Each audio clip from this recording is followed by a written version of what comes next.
আসসালামু আলাইকুম। আজকের রেসিপিতে থাকছে তিলের সন্দেশ।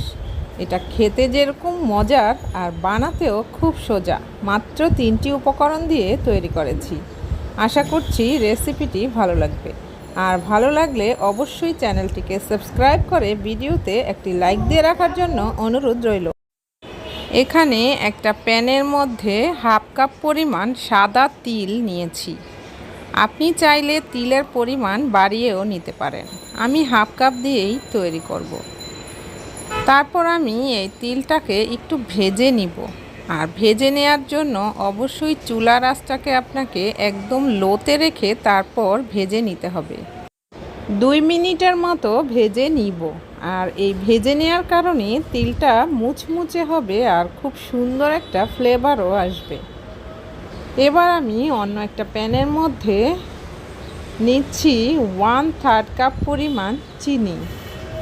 আর এই চিনির সঙ্গে দিয়ে দিচ্ছি 1 টেবিল চামচ পরিমাণ মধু। আপনার হাতের কাছে মধু না থাকলেও চলবে, চিনি দিয়ে করলেও হবে। আর চিনির পরিবর্তে এখানে গুড়ও ইউজ করতে পারবেন। এবার খুব ভালোভাবে মিশিয়ে নিচ্ছি। আর চুলার আঁচটা মিডিয়াম লোতে থাকবে। এখন আমি 1 টেবিল চামচ পরিমাণ পানি মিশিয়ে দিচ্ছি। পানিটা দেওয়ার পর খুব ভালোভাবে নেড়ে চিনিটাকে মিশিয়ে নিব। মিশানো হয়ে গেলে এখন আমি আর নাড়ব না। এ পর্যায়ে চুলার আঁচটা অবশ্যই মিডিয়ামে থাকবে। যখন মাঝখান থেকে কিংবা সাইড থেকে এরকম ব্রাউন কালার হয়ে আসবে, ঠিক তখন নেড়ে দিতে হবে। এবার আমি চুলাটাকে বন্ধ করে দিব। চুলা বন্ধ করে দেওয়ার পর তারপর আপনাকে ভেজে রাখা তিলটা দিয়ে দিতে হবে। আর যদি আপনি চুলাটা অন থাকা অবস্থায় দেন তাহলে কিন্তু পুড়ে যাওয়ার সম্ভাবনা থাকবে। এবার খুব ভালোভাবে মিশিয়ে নিয়েছি। ডিজাইন করার জন্য এইরকম একটা সাজ নিতে হবে। আর অবশ্যই মিশ্রণটা গরম থাকা অবস্থায় কিন্তু দ্রুত বানিয়ে নিতে হবে। এবার আমি একটা চামচের সাহায্যে সাজের মধ্যে মিশ্রণটা দিয়ে দিচ্ছি। আর এইভাবে হাতের সাহায্যে চেপে চেপে দিতে হবে।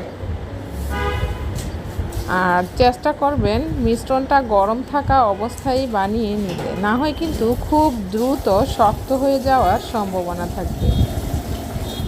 তারপর আমি উঠিয়ে নিচ্ছি। আর অবশ্যই সাজের মধ্যে কিন্তু প্রথমে একটু তেল ব্রাশ করে নিতে হবে।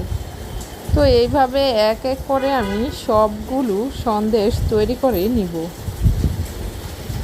দেখুন খুব সুন্দরভাবেই কিন্তু উঠে আসছে।